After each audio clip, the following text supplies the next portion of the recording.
Hello, good morning. I'm very happy to be here sitting with Guillaume Esmiol, the next head of the market and currently finishing the job with Jérôme, whose last year it is. Guillaume, if you wouldn't mind, tell us a little bit about your background, what you did, and when you came to the market. I think 2 years ago or something. Let's start by what you like to do and what you did before. Okay, well, thank you for making this interview. Thank you. So my background, I have an engineer background. Oh, really? I started to work in media in TF1 Group, which is the main French broadcaster, but it's also a larger group. I had several responsibilities in this company. I worked there more than 12 years, so it was an important part of my career, and I had several positions, the last one being in charge of the innovation of the group. After that, I joined the startup studio, but quickly I've been called to see if I was interested to join the Marché du Film, which I did in September 2020, so it was right after the COVID crisis and this edition that was 100% online. So right after that, I joined the Marché, and first as deputy director, co-director of this 2022 edition with Jérôme, who is indeed leaving after this edition, and then I will be the only director. But I have a whole team. I have a whole team that that is there. So to make the next Marché du Film. And a great team. So what was your first impression when you came on board in 2020, running the first edition of an online market with new challenges, things that had never been done before? It have been fun for you, coming from your background? I think it was interesting because I joined the Marché because it was really actually challenging. Yeah. There was a lot of new things to create and to reinvent the Marché. So to be fair, I arrived just after the first online edition, so the team managed this, and Jérôme in particular, of course, with a lot of agility, because I think like in 2 months, not only they had to cancel the physical edition, but they had to create an online platform. There was no other market who really did that before, so it was really I think for the industry, the first time that we would say, what's an online market? What does it mean? And I think that they a bit defined that at that time.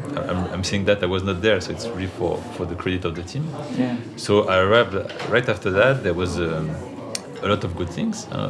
This agility, this response. It was a good answer at that time for to have a market anyway, even though if people could not travel.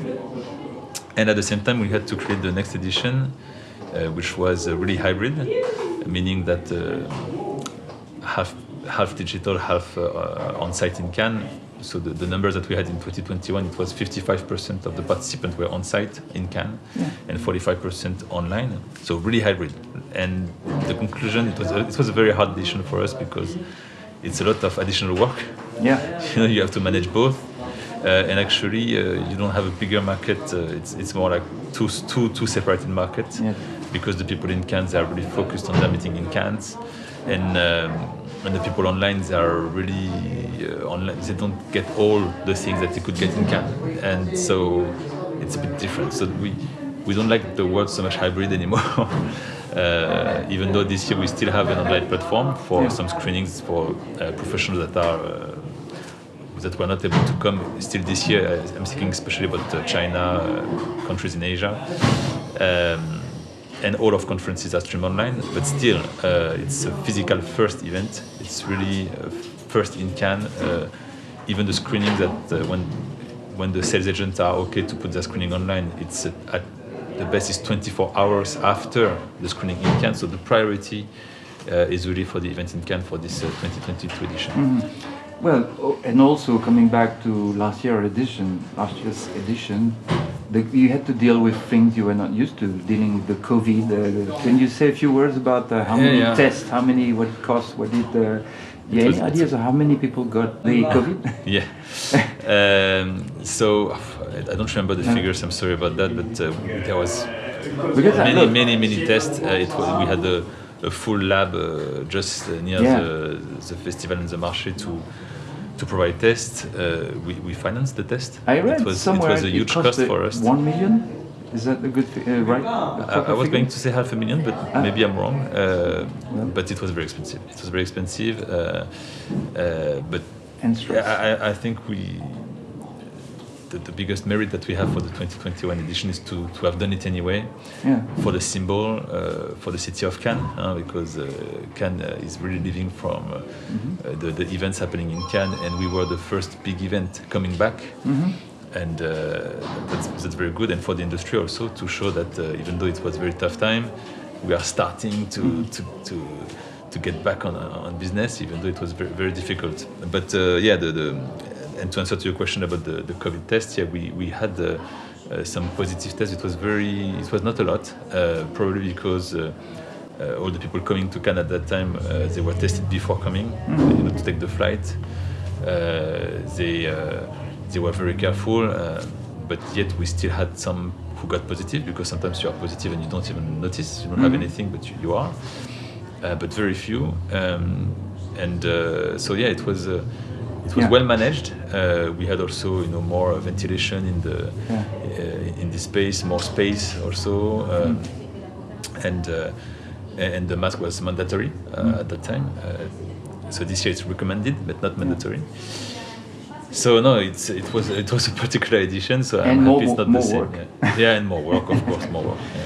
Now, if I may just come back to, let's say, state of industry of the markets, my impression for the first online edition, which was let's try things and it's reinvent this business, I felt that the teams in place were very much trying to cope for the fact that we're not together, and when we're together in those markets, we enjoy meeting. There's an element of party or fun, which is an interesting component of our business. So I noticed a few initiatives that were in that direction, and they are probably not necessary, but I have a feeling it was like, we are sorry, so let's have a little bit fun as much as we can. Yeah, I think you're right. It was there was a kind of solidarity with us from the industry, and a bit of curiosity also about what's an online platform, and how we try to recreate as much as we can a part of the Cannes experience online. So it's not completely possible, but I remember the first version of the platform was really trying to recreate the space, trying to, of course, to create online networking tools, and even some online concerts. Yeah, I remember that. But of course, it's not the same. It's not. It's definitely not the same as what we have this year, unfortunately. Because so you don't need that this year. You don't need that. Yeah. So in terms of what is next in terms for the market component, we don't call it hybrid, but what is definitely going to stay? Like the online market is something that you will keep for every normal edition in the future, like adding online, like maybe even panels online and stuff. It's a bit early to answer to this question, because this year we didn't really know what to expect in terms of attendance. Finally, we are very happy with the results, because in Cannes we have almost the figures that we had before the pandemic, which is a surprise. So we are around 12,000 people, when the record in 2019 was 12,000.5. I don't have the final figures, because we always have some late registrations, so maybe we will have even the same numbers as 2019. Which is a surprise for us. Congratulations! Yeah, because with of course the conflict, the war in Ukraine, and our position towards Russia, and of course the difficulties for some Asian countries, in particular China, to travel. China was the 5th country represented at the Marché in 2019, and this year, of course, there are much less. Even with those issues, we are still going to reach a very high number of participants. So we are very happy about that. And I forgot your question. And how about the exhibitors? So the exhibitors we have a bit less, to be honest. That being said, we have 370 companies exhibiting, if we count also the ones that are outside of the Marché. Yeah. I mean, in the apartments, in the quarters that are still clients of the Marché because they organize a screening with us. They have accreditation at the Marché and access to some events and networking places. But if I take out those, the ones that are outside of the Marché, we have 250 exhibitors here at the Palais, Riviera, and Mérins. Which is good. It's much better than 2021, but it's a bit less than in 2019. Yeah, and online, like 200 something? Online, online I forgot. online. So online, I don't have the figures because we have a few exhibitors, much less this year, that are only online. Yeah. And the other online, they actually also they are on-site and online. The other exhibitors. So sorry, I don't have the right figures, but. So now, what's new? What was new this year? Anything you had to do or you wanted to do and you did? Well, no, the basis was to try to get back to a strong physical event, and it's success, and I'm happy about that. And that's a new thing after 2020 and 2021. The other thing, of course, that we have this country of honor, which we didn't have before. We launched that this year. Some other markets were doing that, but it's new for us, and it worked very well. So it was India this year, and they had a lot of events and different programs during the whole Marché. I think it was a success because it shows that they can demonstrate that they have a very wide activity in the film industry. So in animation, we had them in animation, in Producers Network, Cannes Docs, also in Cannes Next about innovation. So it was really a complete program. We had also this year a focus on Ukraine. So there was different events at the Marché, but on the 21st there was a special day with even more focus on Ukraine. So that's also very specific to this year, and let's hope it will be better in the future. And then we had all of the programs are very strong. Cannes Docs is very strong this year. The documentaries has a very positive trend in the industry. Cannes Next had different topics about innovation, especially virtual production or NFTs that everybody's talking about, and we wanted to have some concrete use case. The streaming platforms are also a topic that is always coming. It's a discussion in all markets, and we are happy that we managed to have Netflix and Prime Video on the same stage to speak together, and also with producers on the same stage to explain how they work with the industry. Now we had a very, very rich program. It's like 150 events, 55 conferences. And I like that they are really concrete. It's not there's a lot of conferences everywhere, but we try to make them really concrete with concrete use case and the most useful as possible. How do you control the editorial line of these panels? Do you have a series of experts? How do you work? There's a whole team at the Marché. We have Pierre Alexis on Cannes Docs. We have Alexandra, who is our head of programs, and I have Sten Saluvert, who is in charge of Cannes Next, and other people working on the programs. And we have also partners, so the programs they are at the same time built by the team of the Marché du Film. But with the contact that we have with the industry, with some partners, we try to co-build this. Understanding. Sure. So we're running very close to the end of our first rendezvous, and I hope we have more. Of course. Do you have any idea about things you'd like to investigate, to do for the next edition? So I like to separate three things. So the first thing is really to get back to a strong physical market, to support the independent industry.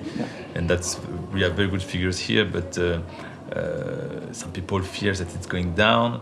And my question is, of course I can bring innovation to the Marché, but innovation is not only the new topics, it's also how to invent new services for this industry, how we help them even more with more services, and we will have to test several things. So I asked this here to have a little team at the Marché du Film who is asking questions to distributors, to sales agents, to get their feedback about their difficulties, about what they would like to upgrade, to what service we can create for them. because I do not believe that the whole industry is going to go down. I think it's going to be back. Of course, the value chain is a bit different, but how do we help them? And I want to innovate in the core historical DNA of the Marché du Film. That's the first thing. The second thing is also to develop new territories for the Marché. I'm a bit testing, and this year I feel a lot of interest about the metaverse, the XR, all the creative content, so with other cultural industries such as video games. So our DNA is still the cinema. It will always be the cinema, but to create bridges with those industries, I think it's very interesting, and to bring more innovation. Once again, to help the traditional industry, also to explain the innovation, but once again with concrete use case and potential project that they can do not in 20 years, but in the near future. Does that include series? So the series, it's a question that we have a lot of time. It could include series when I say bridges, but the first thing I say is that the core DNA of the Marché and the festival is the cinema, the film. So I am really open. It's a business event. So if our producers or the distributors, sales agents, they are working on feature film but also on series, I'm not going to forbid them to make business on series, of course. On the contrary, no problem. But our core DNA is really the cinema. But you're speaking about series, it's true also maybe with XR, with I was saying video games before. I know that a lot of people are asking about series, but we have also documentaries, animation, all other cultural industries that can be connected to cinema. You know why they ask? I know, it's because of this. It's money, it's powerful, and in my view it's also extremely creative. I see a lot of creativity in the script writing in series, but sorry, that was your second... No, but I completely understand the question. If I have to be honest, there are already some business with series here at the Marché du Film, but it's not a series market, it's still a film market, so but the Marché is about business. If people are making business on series at the Marché du Film, I'm happy about that, of course. So that was so I was speaking about materials as a second priority, and the third one we spoke already before. It's really to develop digital services. I think the COVID was what showed that digital had a lot of assets, a lot of advantages. We can't recreate the physical event, but we can create other kind of services based on data, based on the digital first experience. We have Sinondo, our database, which is a very, very first basis that Jérôme and the Sinondo team has been developed, and I think we can build on that. Yeah, but if I may read between the lines, I hear that your main goal is to consolidate the physical aspect and the fact that we get together here and hope we get together next year. Of course, I know we will. But, I'm sure. But yeah, I totally understand, and thank you very much for... You're welcome. Thank you for sharing this with our audience. Thanks a lot. Thank you. Merci Guillaume.